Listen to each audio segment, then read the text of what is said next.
Misteri Hutan Sancang, tempat moksa Prabu Siliwangi, tempat harimau gaib dan kayu sakti Kaboa. Leweng Sancang merupakan salah satu destinasi wisata di Garut yang masih eksotik. Mulai dari sungai hingga pantai indah, semua ada di Leweng Sancang. Leweng yang berarti hutan dalam bahasa Sunda ini, dan Sancang yang mengingatkan dengan kisah Prabu Siliwangi. Leweng Sancang yang memang erat kaitannya dengan mitos suku Sunda ini, sempat memberikan wajah seram di muka para awam. Wilayah ini memang masih perawan, bak tak ada orang yang ingin menjamahnya karena mitos dengan cerita hewan-hewan buasnya. Memasuki abad 21 ini, Sancang sudah mulai ramah namun tetap terjaga keeksotikannya sebagai keajaiban alam Indonesia.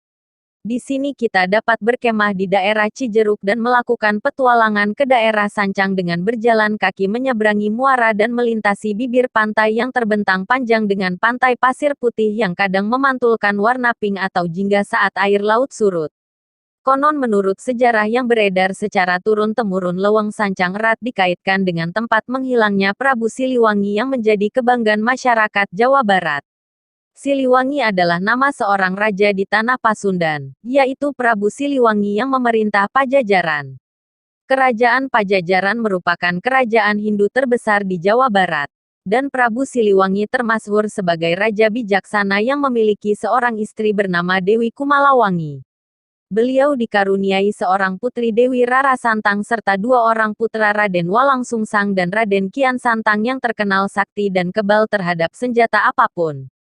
Menurut sejarah, Raden Kian Santang memeluk agama Islam dan menetap di daerah Godok sampai meninggal dunia dan dimakamkan di makam Godok Garut, Jawa Barat.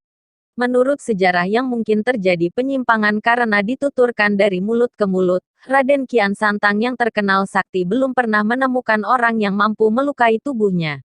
Padahal ia ingin sekali melihat darahnya mengalir. Sampai pada suatu hari, ia memohon kepada ayahnya agar dicarikan lawan hebat. Prabu Siliwangi mengabulkan permohonan Raden Kian Santang. Beliau meminta bantuan para ahli nujum untuk menemukan siapa dan di mana orang sakti yang dapat mengalahkan putranya, Raden Kian Santang. Mereka tidak bisa menunjukkan orang yang bisa mengalahkan Raden Kian Santang. Sampai akhirnya muncul seorang kakek yang menyebutkan ada seorang yang gagah dan bisa mengalahkan Raden Kian Santang. Namanya Ali di Tanah Suci Mekah. Sebelum Raden Kian Santang berangkat menemui Ali, kakek itu menyuruhnya bersemedi dulu di ujung kulon atau ujung barat Pasundan dan berganti nama menjadi Galantrang Setra. Setiba di Tanah Mekah, ia langsung mencari orang yang bernama Ali sampai akhirnya ketemu dengan orang yang tidak dikenal di Arab. Orang itu bersedia mengantarkan Raden Kian Santang bertemu dengan Ali dengan syarat ia mampu mengambil tongkat yang telah ditancapkan di sebuah tempat. Raden Kian Santang tak menolak syarat tersebut. Ia mengambil tongkat yang telah tertancap di pasir. Tapi apa yang terjadi? Ia sangat terkejut karena ketika tongkat itu tidak bisa dicabut. Bahkan sampai mengerahkan segala kemampuannya hingga pori-porinya mengeluarkan darah. Melihat Kian Santang yang tak mampu mencabut tongkatnya, pria itu menghampiri dan mencabut tongkatnya sambil membaca bismillah. Tongkat itu pun dapat dicabut dengan sangat mudah. Kian Santang heran, dirinya sampai mengeluarkan keringat darah sedangkan pria itu dapat dengan mudah mencabut tongkat itu. Menurut legenda, pria itu adalah Ali. Singkat cerita, Kian Santang akhirnya memeluk agama Islam, dan setelah beberapa bulan belajar agama Islam, ia kembali ke Tatar Sunda sambil membawa niat untuk membujuk ayahnya supaya masuk Islam. Sesampai di Pajajaran, ia menceritakan kejadian yang dialaminya selama di Mekah. Akhirnya ia berharap ayahnya bersedia ikut memeluk agama Islam. Namun Prabu Siliwangi menolak ajakan putranya itu. Kian Santang sangat kecewa mendengar keputusan ayahnya bersikeras memeluk Hindu yang sudah dianutnya sejak lahir. Ia kembali ke Mekah untuk memperdalam agama Islam. 7 tahun kemudian, Kian Santang kembali ke Pajajaran. Ia mencoba lagi membujuk ayahnya masuk Islam. Mendengar putranya kembali, Prabu Siliwangi tetap pada pendiriannya memeluk agama Hindu menyulap keraton Pajajaran menjadi hutan belantara.